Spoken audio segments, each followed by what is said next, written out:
Hello, and welcome to Forced Hi, Peaks. I'm Mars, and I'm being forced to watch Twin Peaks. and I'm Dade. I'm being forced to make a podcast. And we're here to talk about episode 3 of Twin Peaks, a name that was Hey, really what's the long. name of the episode? Oh gosh, it's like Zen Now or Never. They're big Half-Life fans, I see. Yeah, It is Zen, yeah. spelled the same way. I did. Okay, so I was typing in the title of this episode, and it took me like easily 50 tries to do this. It was shocking. It was shocking how, and it wasn't even like 50 tries on the whole thing. It was just to type the word Zen, comma. Yeah, it was a real show. I was doing. She went XEN, then stopped, then EEN, then no ZEN, and then put a period, and then a period, comma, and then finally got it to a comma, hit space and wrote two. She should have wrote or. To symbolically to get you, if you wanted to imagine what it was like, imagine someone has a gun to your head and is asking you to spell the title of this episode, and if you spell it wrong, they shoot a family member. That was how I was typing this. Imagine Mars is in a little go-kart and she just hit 5 banana peels in a row while also trying to type the episode name. It was That rough. was the experience. It was rough, and Dade got a live view of the whole thing. Anyway, let's get into this episode. Hey, we forgot something last episode, and I kind of want to bring it up. What did we forget? We forgot to actually rate the episode. Oh, you want to do So like real quick, post- yeah, just a real quick one. What would you give that episode? what was the first episode I gave? Do you remember? Do you have that rating? You gave that one a 10 out of 10. 10 That was out of the pilot. 10. That was a good pilot, yeah. That one? It's a 6 out of 10. Ooh, 6 out of 10. Really? I liked it, but I don't remember it very well. We had there's a fish in the There's a percolator. fish, and We that's what it also was. we also had a damn fine cup of coffee. That was pretty good. But listen, we got a lot of episodes. That's true.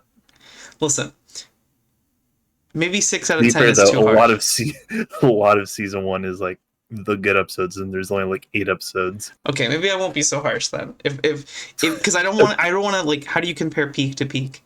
I mean, if you genuinely think it's a 6 out of 10, I'll give it a more honest rating. I was trying to maybe hedge my bets for future ratings. Let's a more honest rating is probably like an 8 out of 10. It was great, but good. like again, the events felt kind of like I don't remember the order they were in. oh, I don't think you'll be able to remember any of the show, but that's kind of like the fun of it to me. I see. That's its allure, is the fact that you remember events and you remember things, you just don't remember the order that they happen. It's kind of dreamlike. It really is, and that's what's so fun about rewatching it, is how much I forgot and how it feels like a brand new show again in a way. And it's only been like, I don't know, 4 years since I saw this. Damn. Well, let's get into it, huh? Yeah. So, do you remember how this episode starts off? Because it's very funny. Okay. Let me think. No, I don't remember. Exactly. So how it starts off is, I'm not kidding, it is almost 1 minute of eating at the Horn family at their house, of just eating in silence while the opening credits play over, and then finally Benjamin's brother Jerry and their uncle busts through the door, and he's looking goofy as hell. Apparently, he was in Paris. I'm pretty sure, Yeah, yeah, yeah. That makes and sense. he makes quite an entrance and tells everyone how excited he is to be back. And he gives bread out and calls them sandwiches, but it's just a big loaf of bread. He essentially pulls out like four wrapped baguettes. Giant, fluffy baguettes. And Benjamin, do you remember how Benjamin eats it? He eats it like such a weirdo. Yeah. So okay. To also for anyone who needs a little reminder of Benjamin. Benjamin being the like evil hotel magnate type dude, right? That's his deal. He's Audrey's father, and yeah, he owns the hotel He looks like or the lodge. he looks like the dad from Hellraiser, the dad who like he like hurts his hand and stuff. It doesn't really matter. Anyway, he looks like the dad from Hellraiser, and he kind of acts like the dad from Hellraiser when the dad gets Could be him. possessed. He's straight up out. Okay, so he gets the sandwich. His brother friend brother His brother. his brother. Okay, so his brother comes in. And he's like, oh, I just said it was his brother. it's this show. But he, but he goes like, you gotta try this. I've been living off of these. And he gives him the sandwich, and he starts eating like fucking corn on the cob. He eats the sandwich He eats it like sideways. a corn. He eats it like a cartoon character. He like does a side eye and sniffs it and holds the whole thing like you said, a corn on the cob. Yeah, and by the way, the tone of this before this was like tense. It was like a tense family dinner. And then it's just immediately him going like, ooh, ooh, ooh, like a Scooby Doo fucking character. Going, ooh, look at this sandwich. And then he starts eating it, and he does that thing where you like close your eyes and go, oh, that's a He good moans sandwich. into it. He's like, Yeah, he's like, that's a good sandwich. And then they go off to do evil things. oh yeah. By the way, little pun here. Their names together are Ben and Jerry. Oh yeah, that's right. Because he goes like he says that at one point. He like outright says Ben and Jerry. Hey, Ben and Jerry working together again, or something like that. But they go off for a little bit to talk about the ordeal, and they talk about they mention Laura Palmer dying and how that affected like the sawmill or something. Or no, they talked about Laura Palmer and how that upset the Norwegian people who visited. And upon being told this, Jerry's like, the deal fell through. And he's like all worried about that. And then he's like, oh yeah, sorry to hear about Laura Palmer too. Yeah, it's like he has like a 2 second pause before he says that, where he's like, oh, I should say something. Yeah, as if he realized, like, oh, yeah, also that's pretty terrible. Because, like, they kind of know her well because she, Laura Palmer, worked with his nephew and Benjamin's son. Mm-hmm. And also, uh, Laura's dad, Leland, works at that place and works with them very closely. Mm-hmm. So it's just kind of extra funny that his first reaction is, what? Why'd the Norwegian deal fall through? I love that this town has a little bit of everybody in it, though. You got the comically evil rich people living alongside the like nice girl with secrets, you know. Oh yeah, everyone is just full of duality in this little town, and we don't stay here long. We actually quickly go to a prostitute island, like by boat. That's right. Yeah, they like all the two rich dudes, Ben and Jerry. They get on a fucking boat. And Yeah, they get like chartered to the secret island in the fog. yeah, there's just I think you can gamble there and stuff, and it's like for high big wigs and Which fancy rich people. like how does this exist? Like, I get it. I I'm have just no clue. well, just think about it. Like it's like okay, in this world, you have like this secret rich person sex casino island, but it's like how many rich people are using it? And this is a small mountain town. Are people Hey, Marsh, helicoptering in? but when they come though, it's they pay a lot of money. They And pay, you know what? This could be happening IRL right now, and we wouldn't even know. yeah. I'm gonna Yeah, start you think they're going to kayaking. invite you on a boat? What are they? Well, what was gonna stop me from kayaking to their secret island? They're gonna shoot me down. I'm gonna hit a We don't know. People don't landmine. survive to tell. Probably gets just passed off as a natural death, like he fell off a watermill or a waterfall. What are you trying to imply? All I'm saying is be careful. I wouldn't go kayaking looking for this stuff. Honestly, I for a second, I thought you were making like a joke implication that Laura Palmer accidentally died, and I was thinking about the, I guess you could say, comical series of events that would have to happen for how she died to look like somebody murdered her. Like, I just imagine her like she's, oh, all right, closing up at this, helping out the sawmill today, and she like slips and gets wrapped in plastic, and then just gets like punched by a bunch of different machines, and then oh, ah, oh boy. And then falls into the water and gets washed up ashore. Yeah, and then that would be that's the reveal of this show, is that Laura died by accident and there was no meaning. What a slap in the face. Truman, did we ever stop to consider maybe she just did this to herself? Dude. That's Cooper talking to Harry. And then Truman just goes, no. Why would what? No? She was very like, clearly so many reasons. And then he just gets up. He like goes and reenacts it. He's like, everybody come over to the mill with me.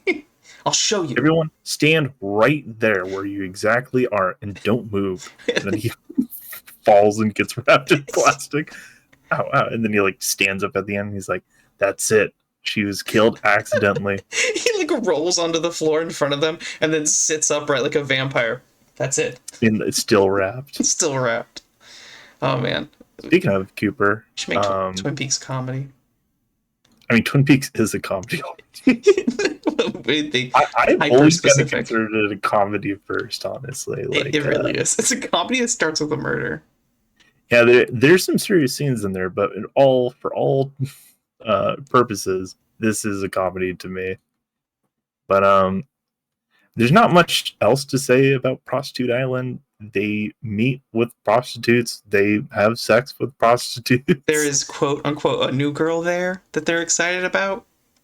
Yeah, and old Benjamin goes in, and he's I was about to say the first one to break it in, but that's not a good way to. She's not a couch. To refer to that. I know. Or it's like just, a cowboy boot.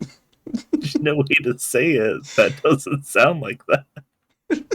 Yeah, he's the first customer. He goes to be a gross weirdo to this young lady. Also, I feel like we should start keeping we should keep like a board on the wall of like who's cheating on who and like connect the dots. Oh my god! At the end of season 1, we'll make like a we'll make a chart of all of the like a string chart where they're all connected, and it would be just all over the place. That's the season finale, is us figuring out who cheated on who, how many times with who. I got boxes full of people cheating. I got boxes. That's the writers for this show. Exactly. I got boxes of people cheating. Well, speaking of Cooper, by the way, the next scene we get after Prostitute Island is Dale Cooper walking to his room, and he walks in very happily. By the way, it's not really told to us, but kind of by this point we figure out that this is still the same day as episode 2. This is just later in the day, I guess. And he walks in with his little whistle. He goes, doot doot. Yeah, unprompted. Just for fun, while he's holding his jacket. Did he get the whistle from something that I don't remember? He windled it in the first episode when they were sitting and waiting for James to drive by. Because, and I quote, Dale goes, Harry, you want to know why I'm dwindling right now? And then Truman goes, sure, I'll bite again. Why are you dwindling? And then he said, because that's the kind of thing you do in a town where you still slow down at a yellow light instead of speed up. He's such a city slicker. I fucking love it. I remembered that line. I like that he's just so infatuated with whittling, and he's like, oh, this makes me a more wholesome man. Like this, I'm really getting down to my roots in such a small, simple town. It's in such a small little town. You know, honestly, I would love if this show just ends with Dale Cooper living in Twin Peaks for the rest of his life. Honestly, that's like the way it's heading. I love And it.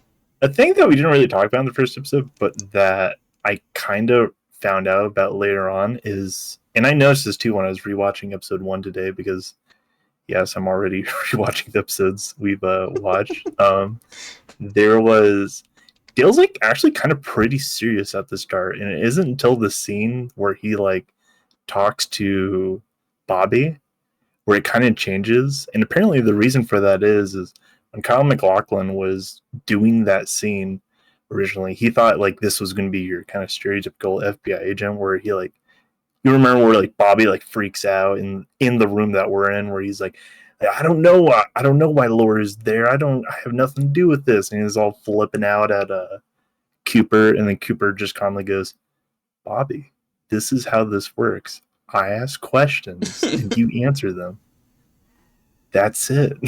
Do you remember that? Yeah, that was pretty hardcore. Apparently, when they first did that scene, Kyle just like he did like full on angry, like Bobby, when you when we ask questions here, okay, like very seriously. And then David Lynch was like pulled him aside and was like I get where you're going, but like it's not really Dale, it's not really Cooper, It's not and Dale. and you can kind of notice it. Like the scenes before that, he's like a little bit more serious, but kind of after that, he has much more of a light air about him. That's I just want to interesting. mention that because I just learned about that recently. Yeah, because in that scene, I remember that being a really defining moment of his character where, like, the scene just before it where he's like, hey, I feel like I got to say this up front, but this is, I do things a little differently. I'm in charge with the cop. That was a cool scene. And then right after that is, Bobby, this is how we do it. You just got to roll with it. I like that. It was like such a good, like, okay, that is who Dale is. Is like the last 10 minutes have been just concentrated Dale. Now you get it. Let's move on. It's good stuff. Exactly. It's a great introduction to a character. But enough about that episode, as good as it is. On to the next point here. I don't even know what he does after blowing that whistle, by the way. I think he gets a phone call or something. Do you remember? I think he gets a note slipped under his door. By God, I think you're right. I think that's what happens. What does it say on the note? I don't know. It's I like should have probably wrote that down. It probably wasn't that important if we don't remember it. it was something that alluded to the next that like helped the next scene.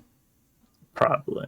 But next part after that is Leo meeting Bobby and Snake in the forest, which is a very Oh, tense scene. it's like an X-Files episode meeting Leo in the forest. I mean, dark. Everybody's using those giant flood flashlights, and everyone's scared to fuck of Leo. The first thing I want to note about it is um, when they're going through the forest, because it's Bobby and Snake, they're going to meet up at their pickup spot where there's a football hidden away, and they take out the drugs and replace it with cash. As they're heading in, it's like shot with a hand cam and a flashlight, and it gives a Mm-hmm. really creepy vibe of like you're literally walking with them, like you're right beside them. And I just really like how much that quickly builds up tension of like, oh fuck, what's going to happen in this forest? Yeah. Also, Uh, I just remembered. I just realized just now the football he stabs like an episode earlier in Guts is the same football that is retrieved from the tree. mm-hmm. Yeah, that's something I noticed too when we were watching that because I Yeah, was like, oh yeah, that's a football. it's pretty clever. Hey, they were thinking about this stuff when they were making it, mayhaps. I thought about in that scene actually, like, what if a little kid was just out in the woods and found the football? Is that A why it's in a football full of football? cocaine. You're just like, oh, dang, it's just a flat football. I don't want that. But the truth is, Well, full it's of, kind of like hidden away. It's not like just out there. it's true. Well, as I'm saying is the football for anyone who finds it. Oh, your thought is that they'll see a flattened football and be like, "Oh man," and then they'll just walk away and not investigate any I further. mean, what are you gonna? You're in the middle of the woods. You see some trash. It's trash. You move on. That's true. At that point, why not just put like I don't know, a garbage bag or something there, or a trash bag? I mean, a trash bag suggests there's something in it, and I would look in that. let's not dwell on this too Well, I mean, hard. that's how you find a body, to be honest. Is you open a trash bag in the Not woods. like a trash bag, like a shopping bag. My bad. Oh, like a shop? Yeah, shopping bag would Yeah, like a work. little shop. I Like would, barely a difference. It's like first off, the garbage bag could just be completely flat. There's like no way a body could be in a completely sure. flat trash bag. But then there could be naughty magazines in it. People hide naughty magazines in the woods. Like, there's a lot of things you could put in a bag in the woods. All right, let's just leave it at that. That's our other podcast. Mars just lists stuff that you could probably find in the woods. Bag in the Woods, our new show coming to you live. All It's right. just me going, okay, Mars, go. And then she's like, bread, soda, And milk, toe, cherry pie. coffee, Co-host. co-host. All right. We both go missing. Sorry. We both go missing. So they meet Leo. It's very intense. Leo is like, I'll be honest, when you first meet him in the first episode, I never really thought he was too intimidating. Like when he talked to Shelly, he was like, Shelly, when I come home, I want to have a nice dinner. You pay attention to me. Like, I don't know. He just kind of seems like it's a little funny because he has like a little ponytail. Like nothing against men with ponytails or anything, but it's like it's flopping around while he's getting mad. He looks like he got kicked out of the Misfits. Or like Black Yeah, Flag. exactly. He just doesn't look. I don't know. His voice just isn't too intimidating, but they kind of really build him up a little bit of like unfortunately with the abuse like the next episode, but also right here because he just pops out of nowhere and he's like he has a fucking gun. He's just holding a shotgun, like talking to Bobby and Snake and casually pointing them at them a few times. And I really do like that they're genuinely scared of that because I feel like in shows when people are holding guns at them, they're a little too calm. But here, whenever it gets pointed at them, like, oh my god, fuck, please don't kill me. Yeah, it's immediately like, oh, and especially it being a shotgun too is like terrifying. It's not just a pistol; it's something that could like ruin them. like literally evaporate their heads because he's like point blank. And you know what I like too? He's you can tell that he's a clever guy, Leo. Just because like he like sets a trap almost. He's like, I'm just gonna chill in the darkness and wait for somebody with a flashlight to show up. Is essentially his plan, and it works. He just comes out of the dark and like is just like, all right, motherfuckers. Well, it's probably drop off day, and he's just waiting. Also, I'm saying he knew. He had the balls. I guess so. I mean, I guess your boss has you by the balls when you go to work because they know you're going to come in at 3:30. That motherfucker. That's what he's thinking. Your boss is like, I got them by the balls. They're walking in on time. These idiots. They fucking fell for it. You're like a receptionist or something. I got him by the ball. She's sitting right there. She's sitting right there. She's taking phone calls right on cue. All right. So, something to really quickly mention. I don't quite know how the system works of which Bobby and Snake work under Leo because apparently, without Laura's half, they owe him $10,000, or I don't know if it's 10,000 in total. I think it's 10,000 is still the other half. It's like a crazy amount for what looks like just one bag of Coke. Yeah. Like not even like a pound or anything. Well, to be fair, Leo did short them because they didn't. Yeah, he shorted them, but it was like by a little, not like like when Bobby picks it up. First off, you couldn't fit a fucking brick of Coke into football, so that should have been the first tip. Second off, when Bobby picks it up, he kind of looks at me. He's like, "Hey, wait a minute." He like it takes him a second to realize that they got shorted, and I think I would notice immediately if I wasn't holding a giant brick of Coke versus a little Ziploc baggie. Yeah, he does have like. That's the other thing too. You mentioned this, but there's like a lot of money on the line here for like 10,000. Yeah, maybe like technically it's the 90s. There's 20,000 on the line. Technically, yeah, exactly 20,000. Apparently, the 10,000 got paid, but there's another 10,000, and it's for a little Ziploc baggie. Yeah, this is the 90s. This is like literally 90s, so that must be a fucking like 5 houses. Yeah, it's and again, it's like maybe 20 dime bags in there, nothing. And who are they selling this to? Like, who in town is buying $20,000 worth of coke? What demographic in town that Well, can't get? you just don't. You don't like sell it all at once. You sell little by little across the year. It's a year's worth. I mean, It is not a year's worth what they had. yeah. And I'm like, but also like, what are they selling it to? Like, is everyone in town doing coke? Like, Yeah, exactly. Who is it? Like the bikers that come through? Is Twin it's Peaks just like Nadine. honestly, that was my first thought. I was like, it's Nadine. She's just. Do you have more? I can't think. I can't think about my drapes. I need your help. My drapes, Ed. That's also another great scene this episode, isn't it? That's literally the next note after this one. Oh, awesome. Would you like to move to that? I would love it. That's such a good scene. How organic. Oh man. So Big Ed, poor guy. He's got some oil on his hands. And his feet. And he walks. He's got oil all over him. Hey, what the He's fuck happened? Well, he got dipped in oil, of course. Yeah, he was fighting his nemesis and he got dipped in oil. Okay, to be fair though, he does work on like cars and shit, so Yeah. it probably just got on him. But he went across the street.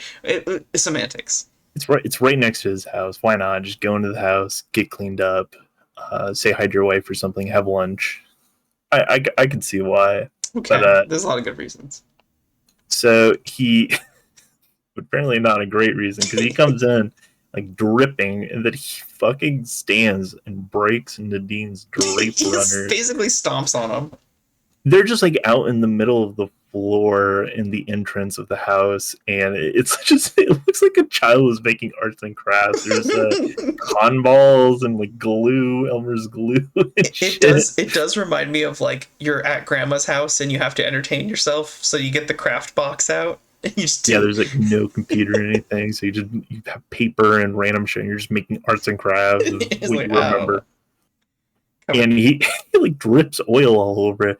And that's not even like, at this point, we've only seen Big Ed, and that it hard cuts to Nadine after she's like, Ed! And we see Nadine in a full aerobics outfit.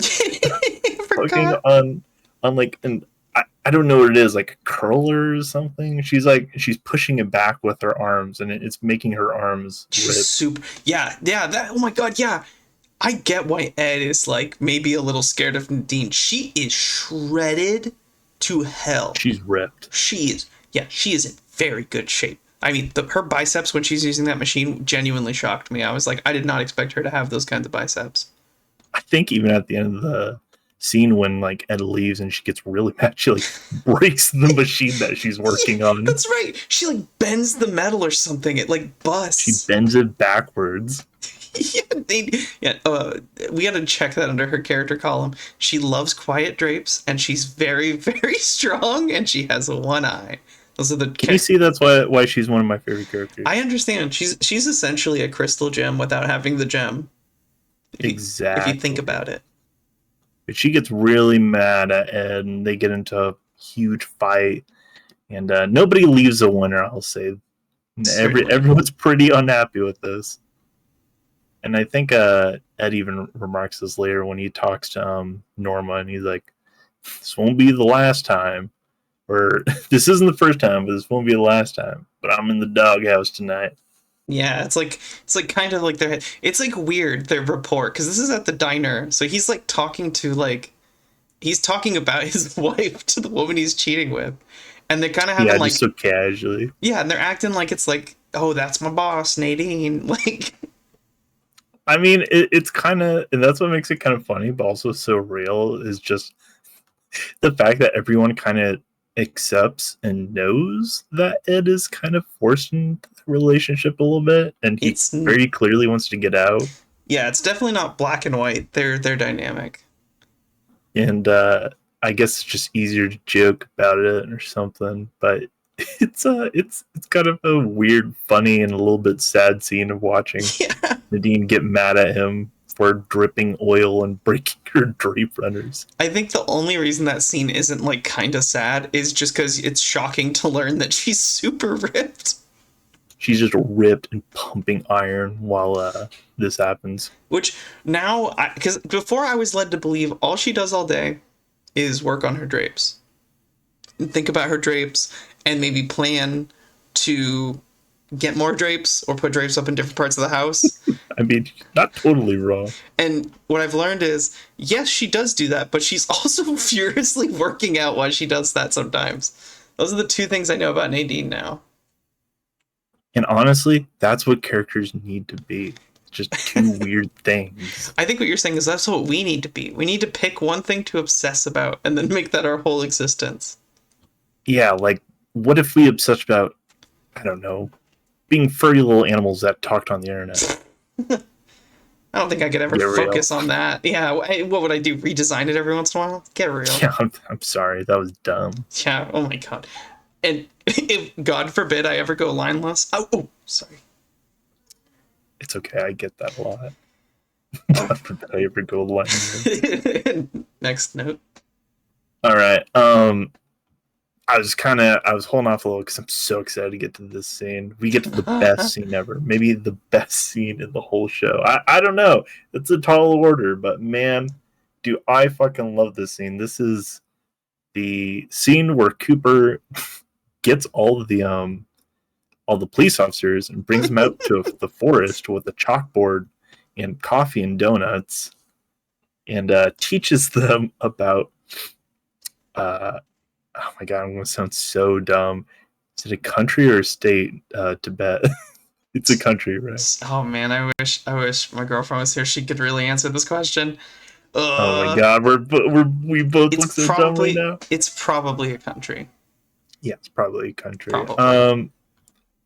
Dale sits him down and he's like, now there's something I would like to talk to you today that relates greatly. And he's like, ever since I learned about this place and their struggles, I've been constantly filled with dreams. The place I want to tell you about is, and then he like flips over the chalkboard and he's like, is it a country called Tibet? And when he says this, everyone's like leaning back in the chair, and then they all in unison, like cartoon characters, lean forward, and you can hear the leather of their chairs squeaking as they do it. Yeah. Like real shit? Yeah, like, oh, for real shit. Oh, for real, we're talking about Tibet. They especially what's her name? The receptionist. She's so cute. Lucy. Yes. Lucy is like soaking it in. She is on the same exact page as Dale Cooper for this one. It's really so cute. The local law enforcement in this show, it's the closest you could get to propaganda working on me, honestly. I can't be mad at any of them. They genuinely feel like they're just trying to help. Well, that's the thing, yeah. A-cab to the big city cops. The tiny rural cops who are just trying to keep people safe, you're all right. You're not technically a cop at that point. You're a cowboy sheriff. You're just pretty much walking around and making sure people get home safe. Yeah, if you're like a benefit to your community and you don't just kill people, I think that works. That's all right. Call me crazy, but if you don't kill people, you're all right in my books. Yeah. And it seems like this police office has their shit together.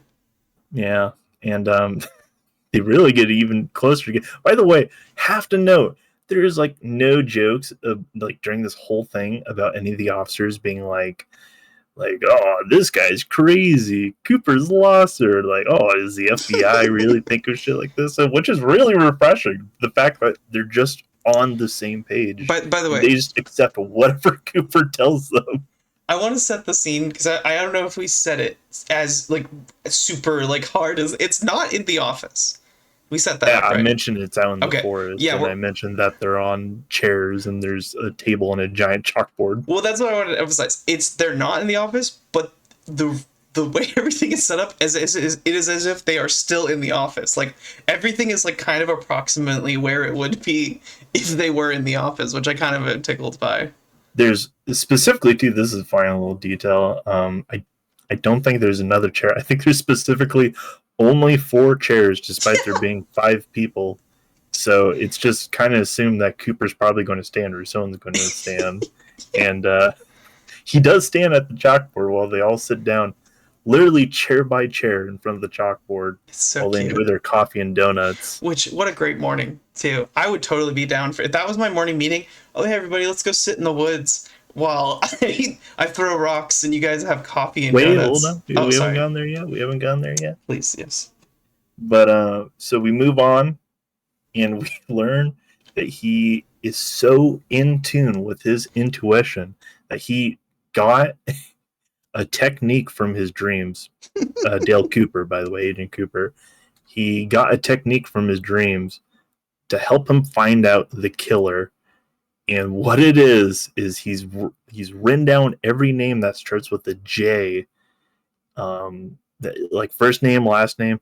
If it has a J and they're in the town, then they're on that list. And the setup is this: Lucy stands next to the chalkboard, and she's instructed anytime that when Dale Cooper throws a rock to note, like, okay, wait, I've already fucked up explaining this. There's a log with bottles on it. That's Like, really far just away. just one bottle, like very far away. Andy is standing right next to it.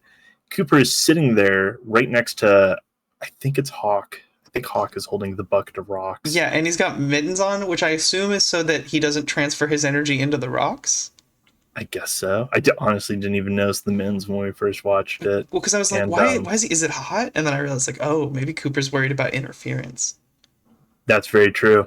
And Hawk is holding the rocks, Hawk rocks. and Hawk rocks. And Truman is instructed to give Cooper each name on the list and then say the relation of that person to Laura Palmer. And then every time Dale throws, I'm gonna call him Dale like we're friends. His first name, Agent Cooper. Agent Cooper throws the rocks, and if the rock strikes the bottle or knocks it over or breaks it, Lucy is informed to write down next to each name, like what happened to it. And this happens for a while.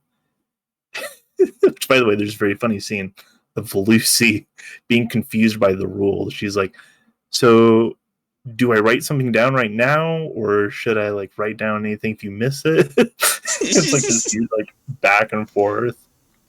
Like, Truman kind of gets like a little mad, but then Cooper's just like, "Lucy, just write it down when I tell you." And then she's like, "Oh, okay."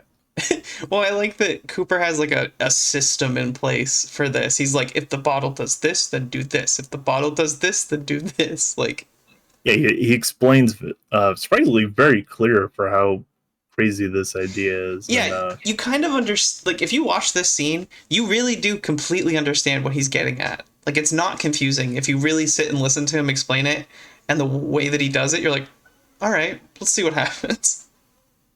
so he does this. I'm going to speed up because we still have a lot of notes. Oh yeah, And yeah, yeah. this scene could be talked about forever. He throws a couple times. One of them flies and hits Andy in the head. He's like standing next to it. Oh, he gets him It good. doesn't even hit him directly. It bounces off a tree, bounces off the ground, and then hits him in the head. It's like the amount of steps that had to go into it. It had to feel a little personal. It's not even like, yeah, exactly. It's not even like just he threw it. It like flew a bit wrong and hit him in the head. It bounced off like multiple things and then hit him in the head. You know, apparently a fun little behind the scene thing I learned about that was they just really did that. They could have just cut to one of the rocks being hit or something, but they legitimately sat there for like couple hours throwing rocks at the bottle, and even like David Lynch came in and started throwing rocks as well. Like, everyone was just taking turns because it was just so much fun to throw rocks at a bottle. Dude, what a great day on the set that had to have been. Just everybody like, you do it.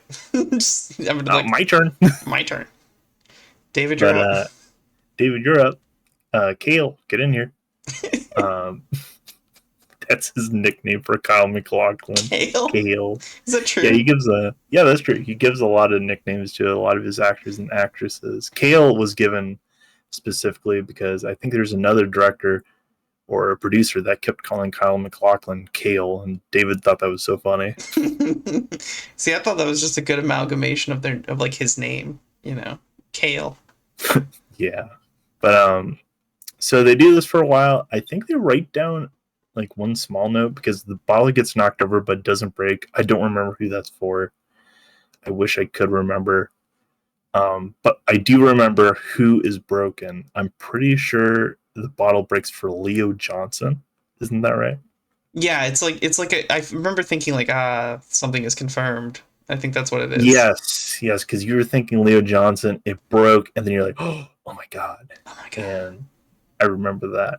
So Leo is now a giant suspect because of the Rock method.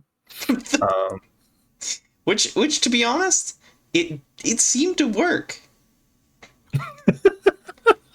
I know it's listen, I'm just that's some shit Truman would say well, later. well, well, you don't know. You don't know if it's worked because we don't know if Leo's done it yet. Makes you think. I do love though when they're doing it. Harry Truman. He goes, "Did you really get this from a dream?" And then Cooper smiles and looks at him and goes, "Yes, I did." Very genuinely. No fear, Very no genuine. shame. Everything he says, super genuine. Yes, I did. Yes. What I love about Dale is it's like he's in his own world, but he's super good at interacting with everyone else. He's so giddy. He's just. It looks like he's having fun, despite what a sad situation he's in. Yeah, he really is the only somebody who can make the best out of a bad situation. All right, but yeah, that was the best scene ever. Maybe all of Twin Peaks. I love that Yeah, scene. if I you could for talk some about reason that. aren't watching the show, you should look that scene up. I will say this every single time. Please, you are doing yourself a disjustice by watching this podcast first. Go watch the show. At the very least, watch the first season, and then if you want, I guess wait up. But I'll tell you that's a hard thing to do coming from personal experience. I'd rather just binge the whole thing myself.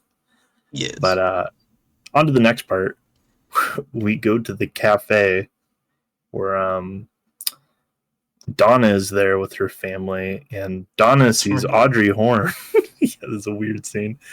Audrey Horne is sitting alone at the table at the cafe, and Donna goes over to Audrey, like leaves her family for a second and talks to Audrey. And Audrey reveals that the reason she's sad about Laura, even though they weren't really friends, was because Laura worked with her brother and she kind of thanked him for that. And it's kind of a sweet scene. Um, and then all of a sudden, Audrey's like, I really like this song. And then she just gets up and starts swaying very slowly, just very kind of innocently. And then it just kind of goes into a little dance, like not a full dance. It still looks like she's, I don't know, It's in like a it, shower dancing by herself. yeah, it's like watching somebody who's on drugs try to dance. Yeah, it's just super slow. She closed her eyes. She's really enjoying the music as if she's the only one in the place, just slow dancing by herself. And Didn't she do wow, that like a couple episodes ago or like last episode? She was like doing that in the middle of no. her father's office, I think. Yeah, she was. I would say so. Yeah, she was like listening to the jukebox really loudly and annoying everyone, and her dad gets really mad at her. But you were But saying I'd say this scene is much more iconic because that's just dancing by herself, and everyone does that. But here, you're full on just dancing in a cafe unexpectedly and like staring at Donna. By the way, this isn't like she forgot she was there. She was like staring at Donna, and Donna was staring at her back. yeah, And it's almost like she's like possessed. She just fucking like gets up and does it like she's compelled. It's really creepy. you want to know a fun little thing about that they learned? Hmm. I found out that she didn't know that was happening, and I don't think anyone else did. They wrote that into the episode as they were filming it. That she had to do that little weird dance. Yeah, that I believe from Audrey's not voice actor. She's not a cartoon. Voice Her actor. actress. Her actress was told she's like, I thought it was just gonna be a normal scene, and then I got told, "Hey, you're up. You're dancing today," and she's like, "What? I'm dancing?" Like it's just sprung on her. Apparently, they were writing the episode like during the start of the day while she was waiting. They got told that kind of last minute. Man, do you think she was just like she was probably told how to dance, right? They weren't just like dance. I don't know. From what I've heard, David's instructions are not abstract, but it's usually she probably got told something along the lines like like dance as if you just lost a lover or something like that, and she probably did that, and then David was probably like more sad. Pretend your dog died. Then your dog died. Whatever you need to do. I Um, don't know. Probably not something like that, but imagine you're wistfully dancing at a prom. I don't think you would get that specific even. Imagine you're crying in your heart. I wouldn't say that abstract either. It's a weird fine point of how he gives instructions. From Be what like I've a heard. lobster claw. What do you want from me, Date? I'm doing my best. No, I like seeing what you interpret David Just would fucking give. dance, okay? Just fucking dance or I'll shoot you. I'm evil, David Lynch. I I'm evil. brought a David. gun to set. I make linear movies. I write BuzzFeed articles and I have a gun. I don't give a fuck about the weather. I'm blind. I can't feel weather. Because I'm evil, David Lynch. And I interrupt. Damn, I was hoping you'd talk. Okay, go on. No, I was gonna let you get out of your interrupt. system. Are we done now? Can I continue? Yes. Well, don't wait. I didn't feel like it was over. It still felt like you had some in your system. Well, it wasn't. All right, go. Okay. I'm done. That scene, by the way, is also another very iconic scene. A lot of people really remember that scene. And kind of understandably, too. If I saw that on my TV, like after dinner or something, Yeah. kind of weird. I would be very confused. So next scene, or at least next note I have, is Albert's introduction. He's the FBI agent that is, I don't know if partners or friends with Cooper. He's a colleague. And usually he handles different areas. But Albert is brought in with his team to do kind of more forensics and stuff on Laura's body. And Albert's very different from Cooper. I'm curious to hear your thoughts on Albert. He's what you would think Cooper to be. He's like everything I thought Cooper was gonna be was Albert. He's like a stuck-up guy who really thinks he knows better than the people who are in the town. He doesn't. Oh, he's mean. Yeah, he does not treat anyone through. I kind of like his introduction is funny because Dale like warns Truman ahead of time about Albert. He's like, "Hey, you're gonna meet my coworker. He's kind of a lot." And then he does, and then they kind of have a moment after Albert leaves, like, "Yeah, he was a lot," and Dale just kind of laughs to himself. Like, it's like when a coworker, like, you guys like meet the shitty coworker that someone's been talking about. Exactly. And I kind of love his introduction because he just kind of storms in, and With like, doesn't he put like a couple guys with him too? Yeah, I was gonna say that. I'm sorry, dog. It's okay. Mm-hmm. But he walks two people and who are wearing sunglasses. They all look very super FBI, those guys. But he talks to Lucy, and who, by the way, is reading a book about Tibet. Yes, she is reading a book about Tibet. Just a giant book. Like she went to the library. She went to the library and she saw on the shelf a book that said Tibet and grabbed it. Which is great. I guess she just loves learning. So that's like one of the things. And Albert's very mean. He's like, do you think you could find Cooper for me? Do you think you can do that? And spells his whole name out to her. And there's a funny little moment where he looks away to like look around the office, and as he does that, Lucy like sticks her tongue out at him like a kid. Yeah. Nah. Yeah. And when Lucy calls him to come meet Albert, Cooper was talking to Truman in a room, and then he's like, "All right, I guess we should go see him." And then right before he does it, he's staring at Truman, and then he grabs his nose and goes, "Boop." I forgot about the boop. Literally, he grabs his nose and like twinkles it a little bit and goes, "Boop." And then they both like just crack up laughing like, I don't know, high school best friends. Yeah, it's like he's not like, "Why did you do that?" He just goes, "Funny." They both like giggle at it like they're besties. They're besties. I really would love if I'll be bummed if this doesn't happen at the end of the show where Dale Cooper just decides to live here. Like it It's just seems like so such a cute. oh, and then he ends up with Nadine and they're perfect for each other. Cooper and Nadine. Yeah, think about it. Like cuz she's like Interesting. That's your pick. listen to my drapes and he's like, "Oh, they're silent." And he's You're completely silent. I was just going to say. And they would get along. I can't wait to see those two interact. You know, it's an interesting thing, the shipping world of Twin Peaks. You know who's actually one of the most popular ships in the whole show? Let me guess. Laura and James. No, Okay. not at all. Okay, what is it? What is it really? Is it Dale and Truman or something? Yes, it is. Okay. But the reason I laughed at that, people hate James. I was like, well, Hate he him. seems like the natural choice, right? Because he's like the lover boy. Oh, even when this aired, people thought he was stupid. Okay. No offense to him. He's a great addition to the show because he's so sappy and silly. But He's like perfect. the way I talk about him is how everyone talks about him. He just seems like a sad boy. He's a little sad boy. He drives around on his motorcycle. Yeah, he's got to go do sad boy shit. I was really honestly I should have said Truman and Cooper because that makes the most sense. But they have some of the best connection. I could see it working. the way that Truman looks at Dale. I mean, I want someone to look at me like that. I want someone to go boop and then we laugh. And then we laugh and get up from and do murder investigations. And then we go talk to my other FBI agent. So what happens next in your notes, I wonder?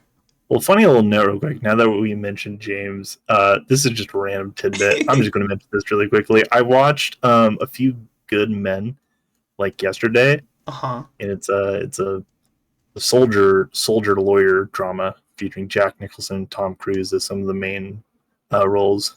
But I got distracted because one of the main soldiers is played by James. It's like, this guy looks exactly like James, and he's like, his head is shaved, so it's like kind of hard to tell. But he has that sad look. He has perpetually sad look. I'm like, that's James, right?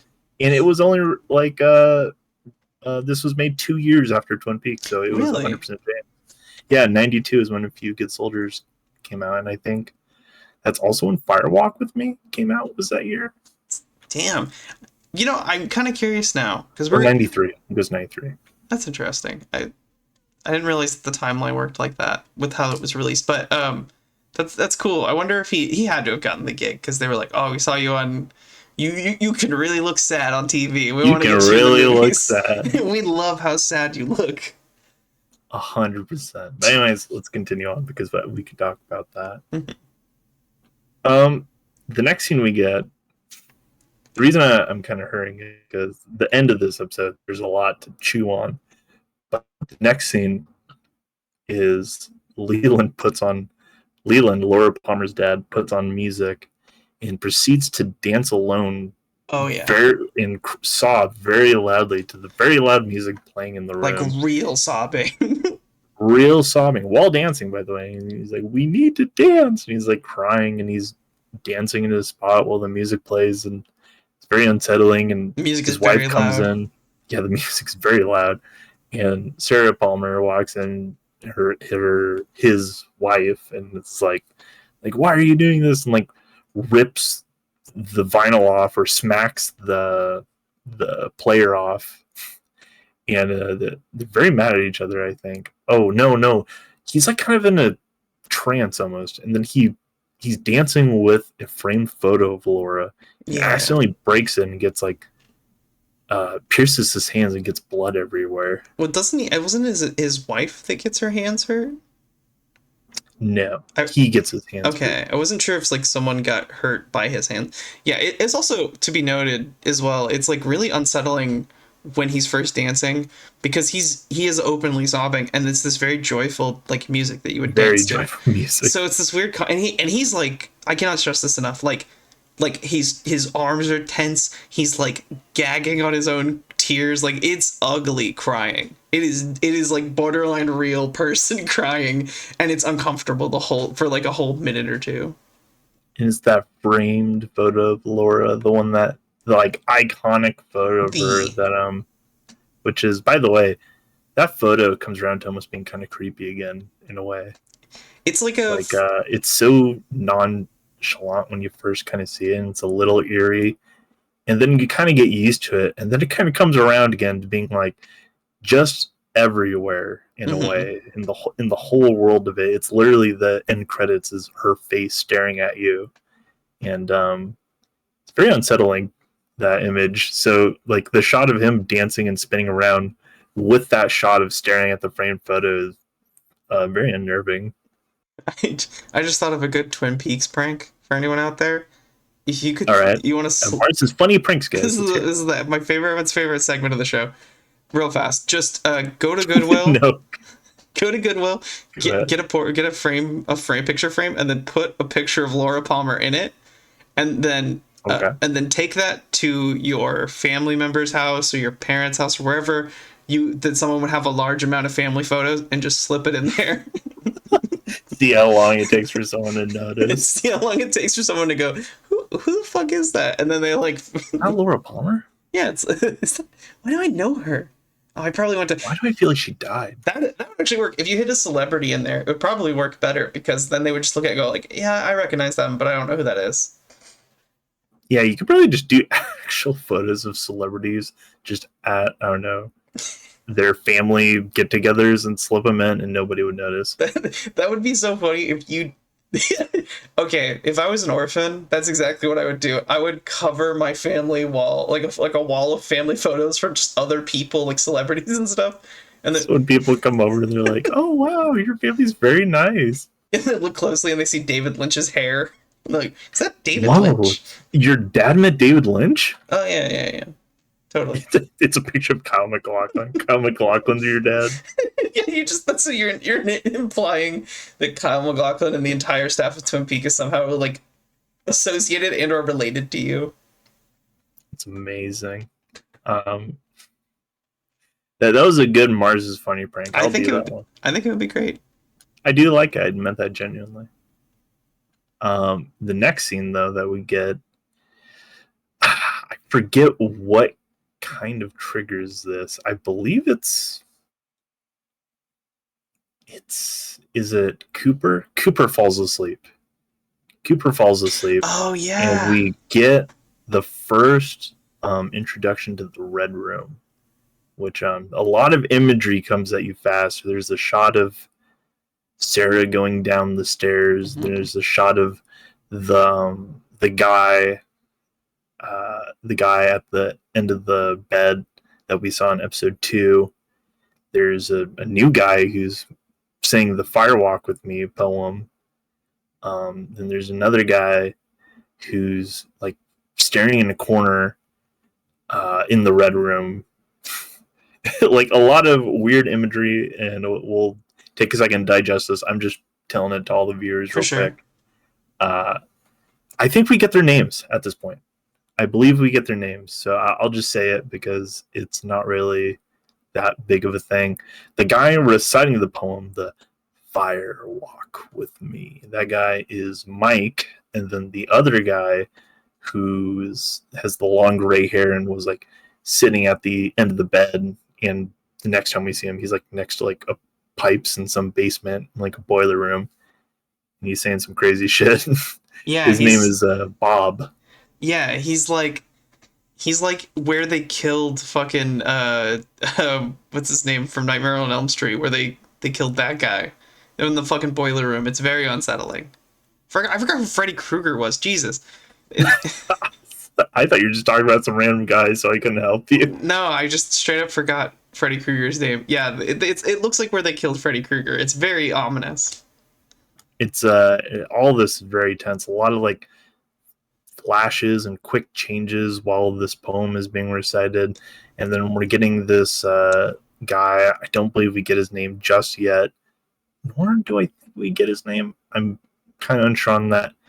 He's a little person. He's staring in like a corner, but every time he talks, it's a reverse forward talking, where they record them saying all the lines in reverse. They're speaking in reverse, so that when they reverse the scene, it's played forward and it sounds correct. They still put captions because it's still hard to do. Yeah. And by the way, the red room, the iconic room, everyone like knows what it looks like, so I don't think I have to explain it. But red curtains, zigzag floor, 2 couches, actually 3 chairs. It's 3 chairs Three like technically. love 2 lamps. seats. Yeah, they're 2 of them are very close. There's 2 lamps. There's one little table next to one of the chairs, and then I forget what his name is at the moment, so I'm just going to say the dude in the red jacket. He's sitting on a chair next to Laura. Laura's there. She looks very fancy, and Dale looks aged. Yeah, Dale is like there. subtly older. He's like wrinkly and looks air dried. Yeah, it looks like you left him out in the sun for too long and he bleached a little bit. The guy in the red jacket, by the way, fun little behind the scenes thing. He was supposed to be in another film by Lynch, and it's never come around. It's called like Ronnie Rocket, and he's been trying to like make this movie forever apparently, and I think he's just kind of given up on it. But when he was put into the show, Lynch told him, "Now I'm going to need you to talk in kind of a reverse speech," and then the actor, who I can't remember his name, that plays the red jacket guy, he revealed that he had actually learned when he was younger how to do that for fun. He would do it in high school.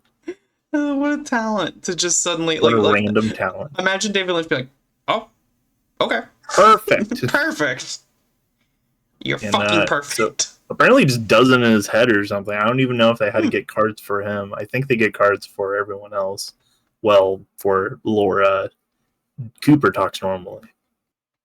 Yeah, and can I also say, go ahead. During the start of this scene where Cooper first enters, the room is like dark, and directly in it's kind of off-putting if you really imagine yourself in this setting, because he's sitting in like a chair, right, and then to his left are 2 more chairs, and then kind of next to the chair closest to him is just a dude turned away from him in the dark, like holding his shoulders and just kind of like shaking almost like a bug. It's like weird, like he's like vibrating almost in the corner while you just hear like weird sounds, and then eventually he does like a little, like the lights turn on and he does like a little clap of his hand and he does like a cool spin around.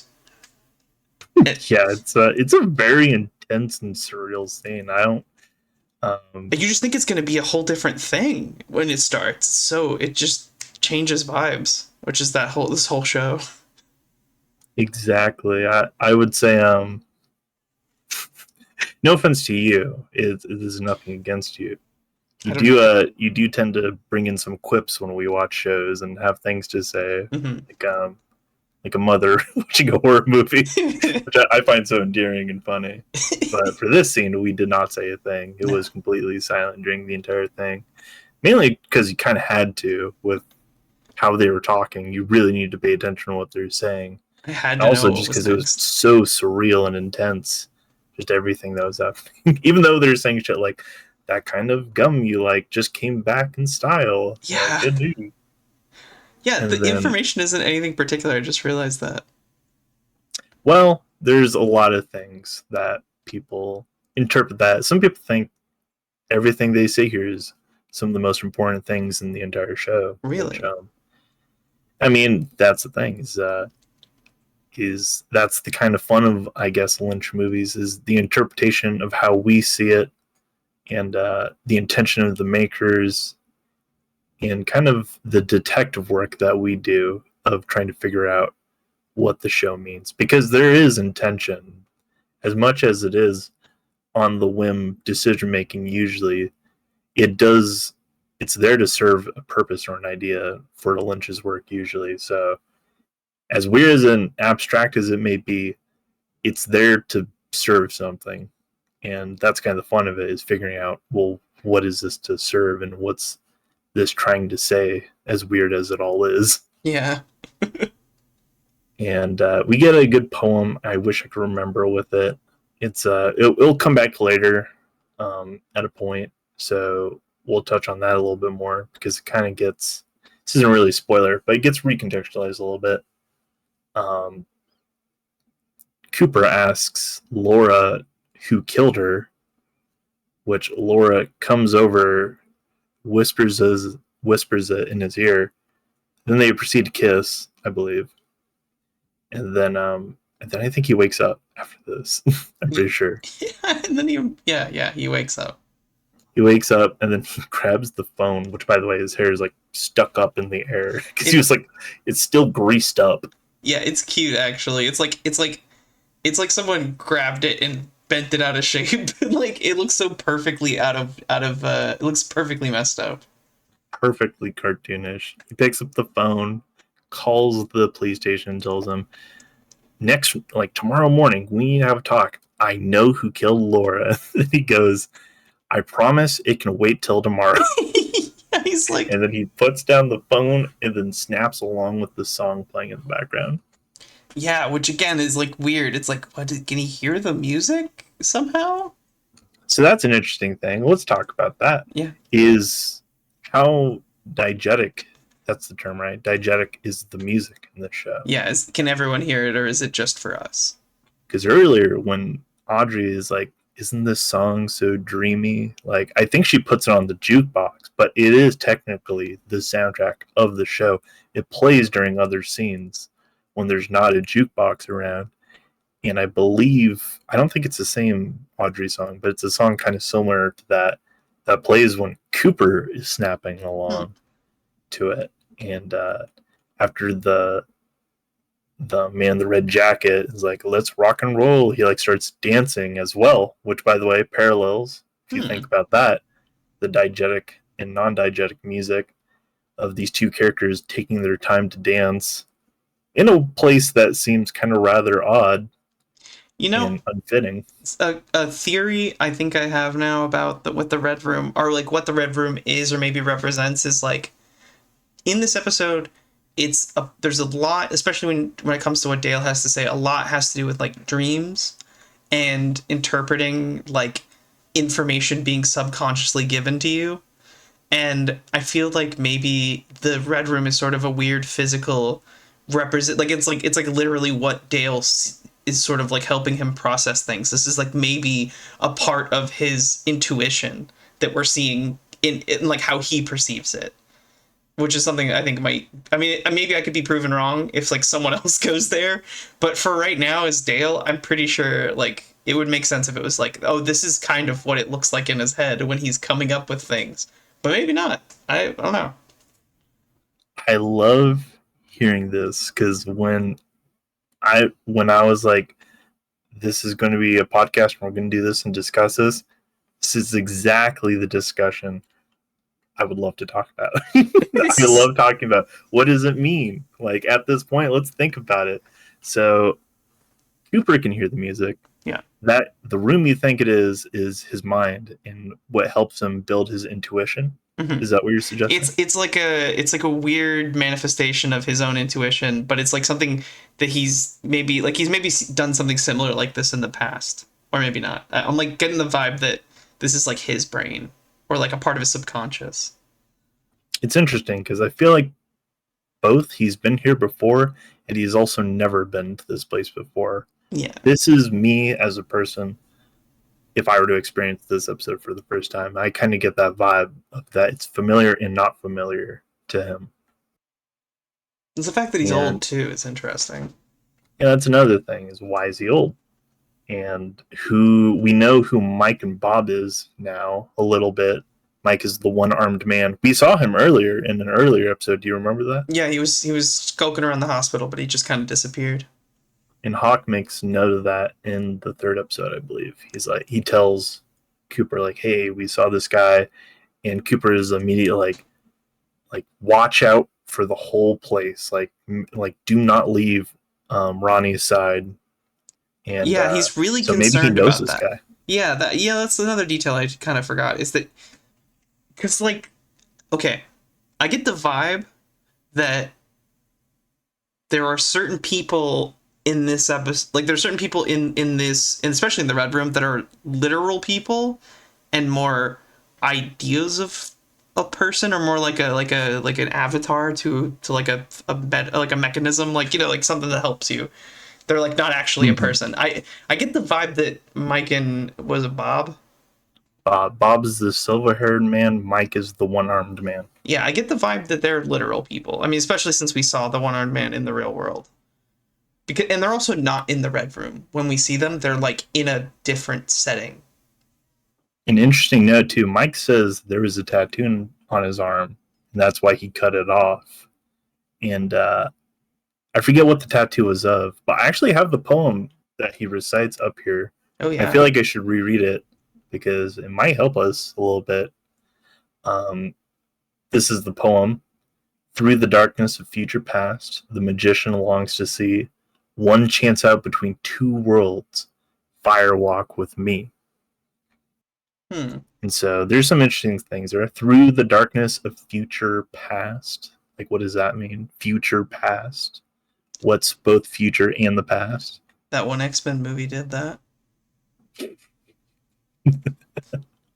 So he's talking about the X-Men movie, The Maybe. Magician. So that's that's definitely a David Blaine.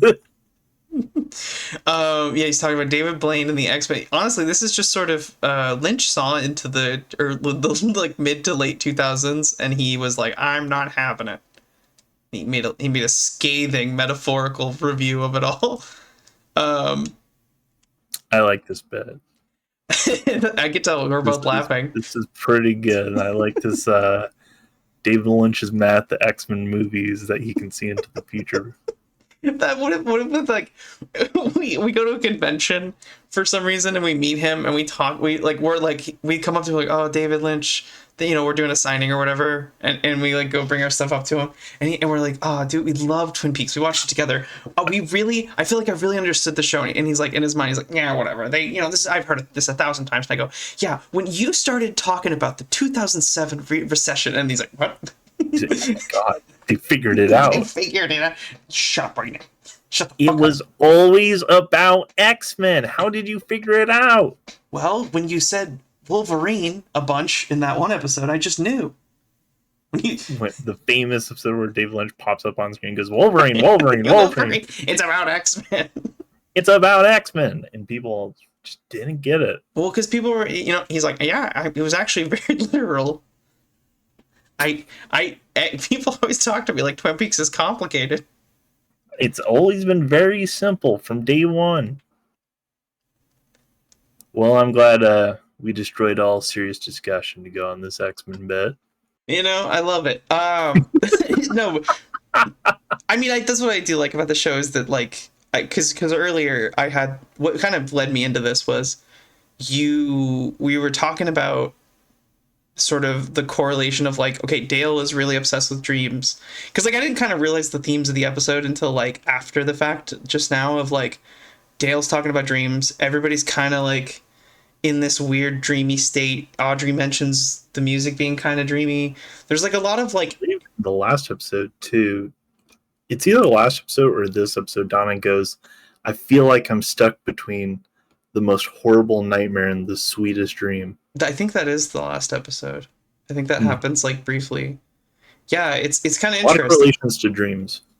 It's interesting because, especially that being said, I was like, oh, this could be like something that Dale is manifesting, but I get the vibe that like everyone is sort of like, I don't know, like there's so many angles you could look at this from. It's like, oh, the dreams kind of are like this secret life that you live at night, but that can be taken literally with like Laura and some of the other kids in town, but then also dreams play a factor in like solving problems and stuff in this world, and like may directly influence things that Dale is doing at any moment in the day.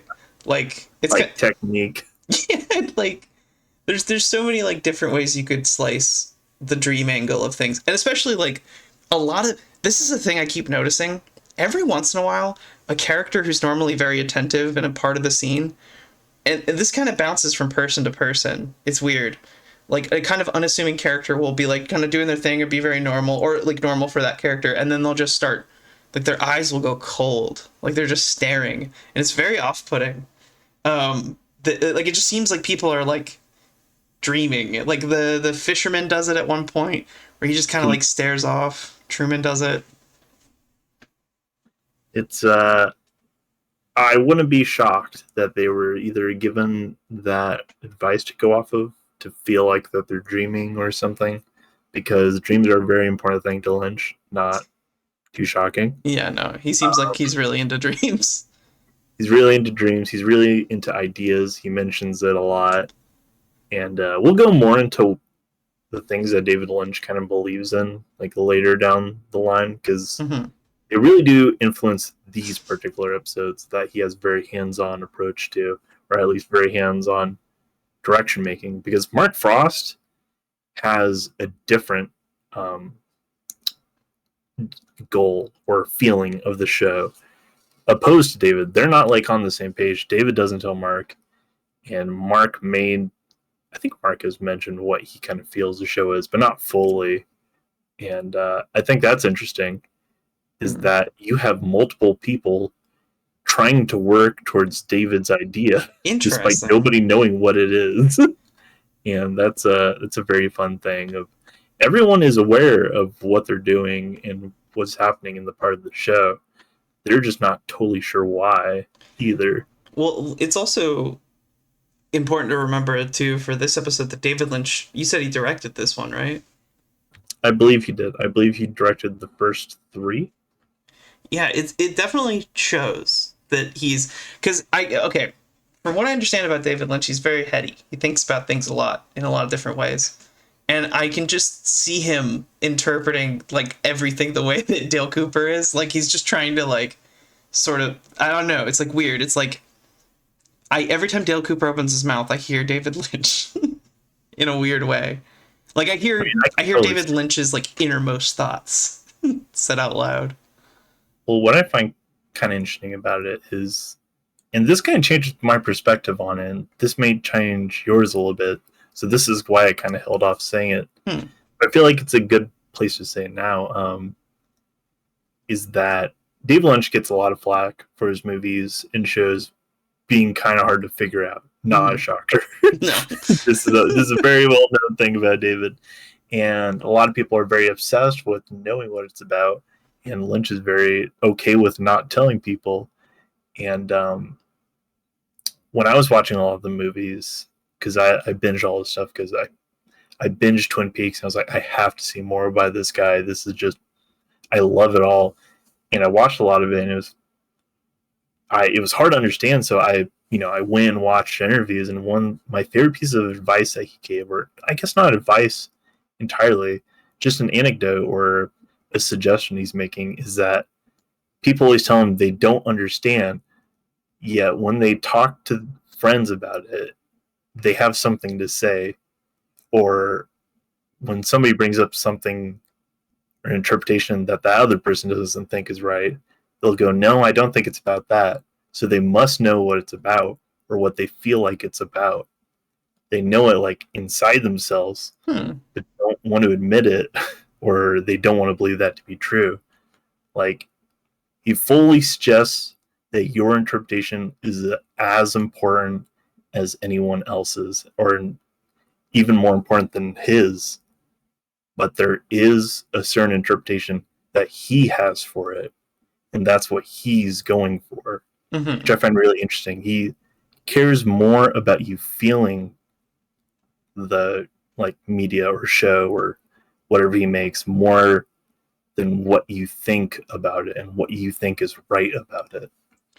That's an interesting thought for especially this show where it's really more hearing town gossip because it's funny what information sticks to me and what information sticks to you for this show. Like so many important events fly by my head, but then it's like, oh, somebody blinked weird in that scene. I'm never forgetting that. And and it really shapes how I look at the show. Like I'm not necessarily always looking for like hidden meaning in every scene, but I am watching people, you know? I'm like attentive. I'm here in the moment just soaking in what's going on and it's I like that every scene is sort of designed that way where you can miss something, you can catch something, you can misinterpret something, you can it can like it's not so I straightforward. misinterpret.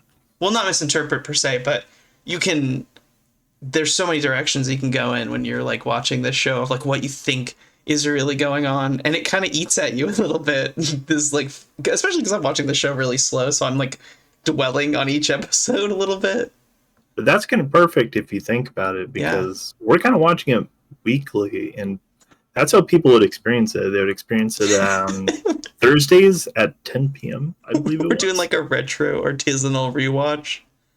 A bit. It's kind of the perfect way to take it, because people kind of forget that context of Yeah. getting all this information like weekly, time at a time. Could you imagine having episode 3 and then having to wait to find out who the killer is for Laura that Cooper now knows? Yeah. By the way, again, this show was one of the first ones to have a mystery that like goes between episodes, so it probably gnaws at you even more.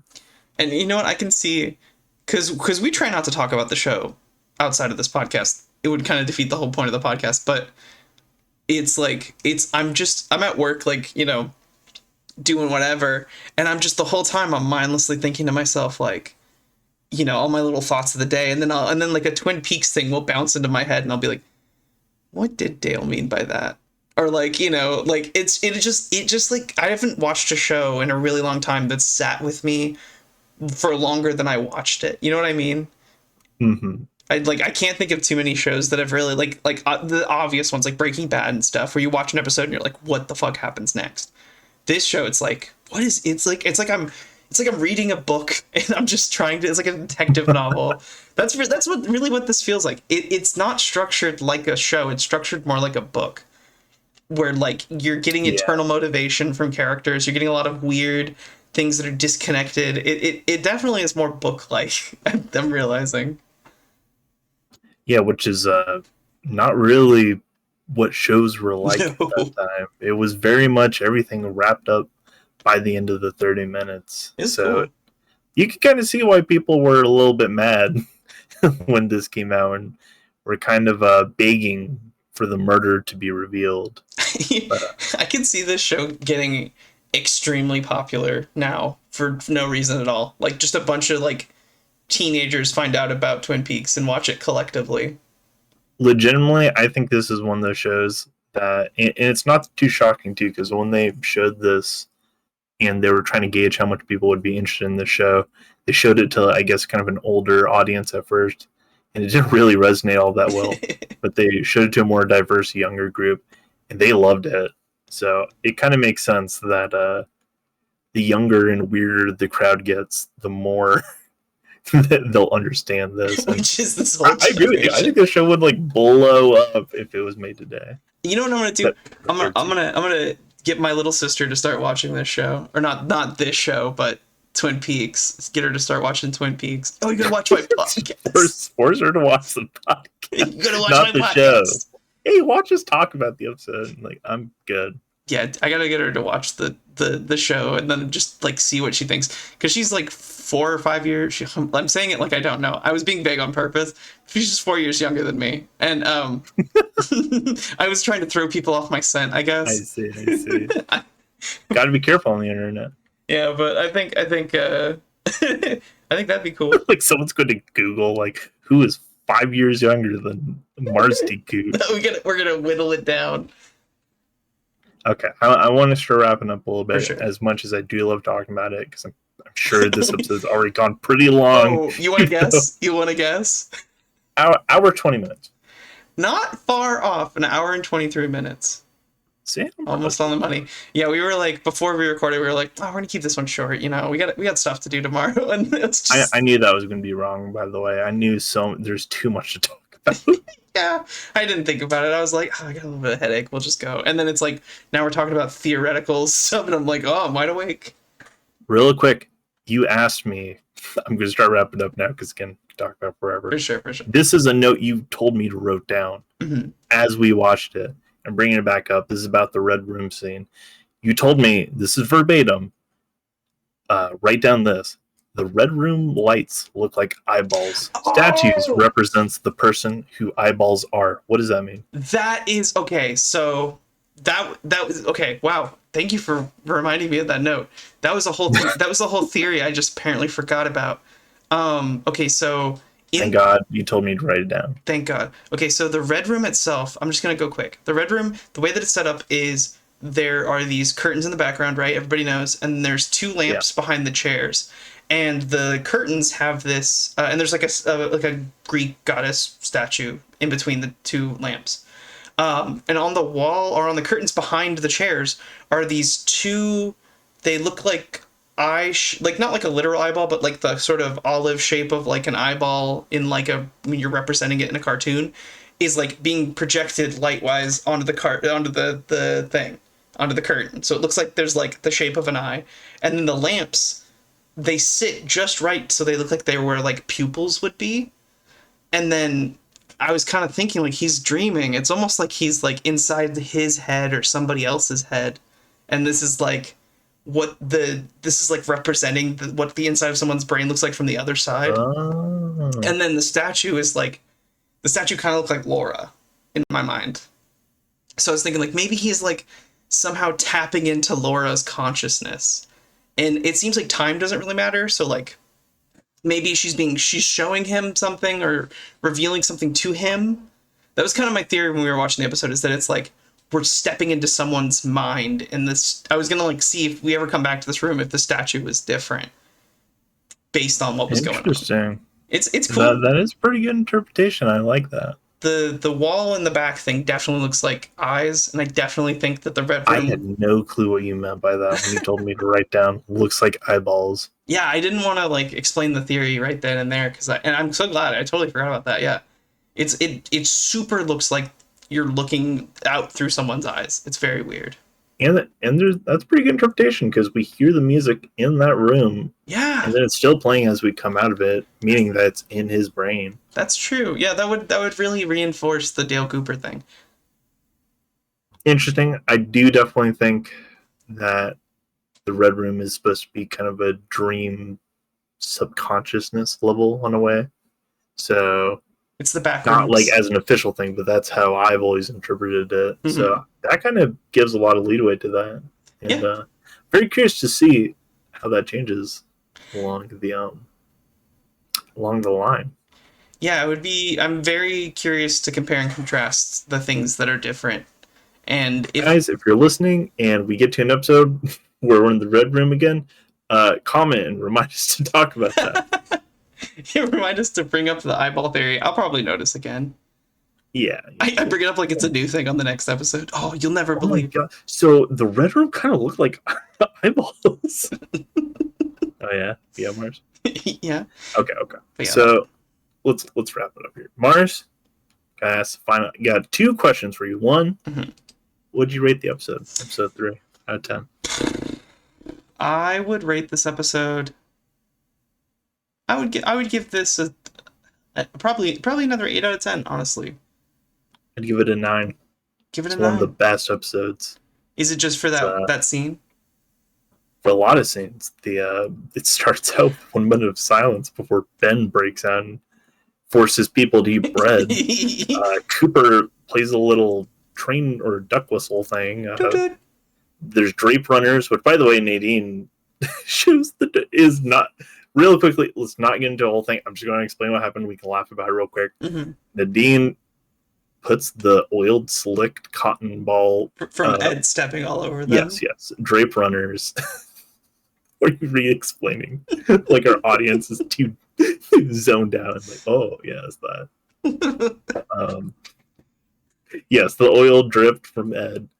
The oil dripped runners up, and they're completely silent. And she tells Ed, like, I get it. You were trying to help me. Like this insane interpretation. Completely silent. Thank you, Ed. And she's like all really happy and hugs him.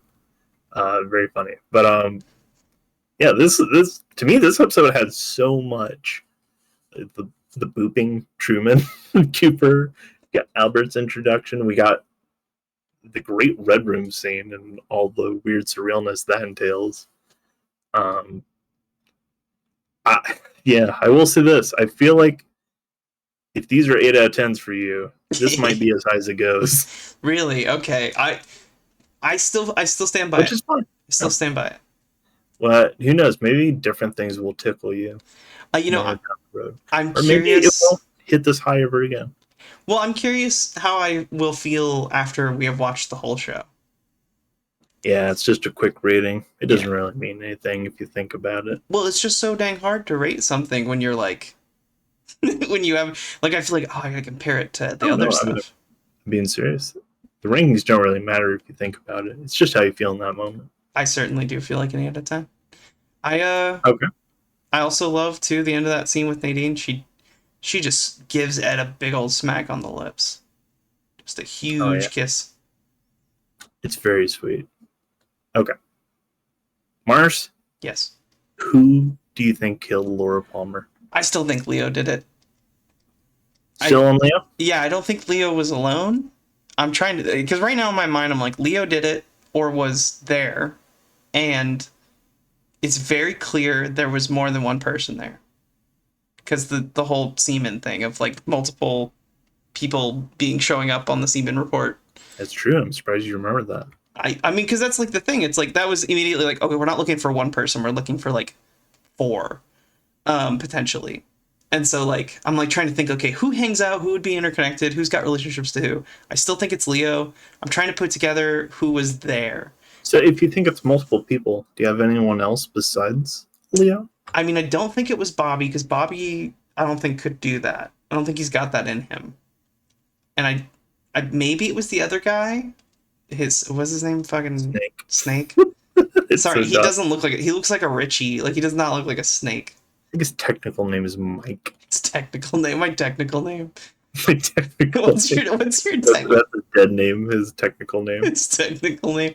Yeah, I definitely think that he might have had something to do with it, because he seems more normal but unhinged. But at least Bobby's being open about his insanity. And So then, your current picks are a Snake, Leo, yeah, anyone else? Snake Leo, and then potentially the what's his name? Jerry? Jerry, the guy who came in from Paris. Okay, Benjamin then. Benjamin, Yeah. the hotel owner. Yeah, Benjamin. Although actually though, the other guy does kind of fit. He's like nebulous, he does weirdo shit, and he was not in town, quote unquote. Like he could have Albert wasn't in town. Did he rape? I mean, but Albert could have been there and then laid low and then came into town officially. So by your logic, it's Albert, Jerry. Sorry, there's no way to say by your logic without sounding like you're going to insult the person. No, I am. No, I know, it's just the most like, so by your logic. So that is such a very brutal thing to say. By your logic, that's like the fanciest way of saying, since you're so fucking stupid, you would think. Well, I mean, hey, anything can happen to put people in situations together, but I just think that like maybe Benjamin's wrapped up with Leo, and then that puts him in the room with Snake. You know, who knows? I mean, and So Laura. Benjamin, Leo, and Snake. Is that it? So far, I think they're people who are maybe know more than they're letting on. Okay.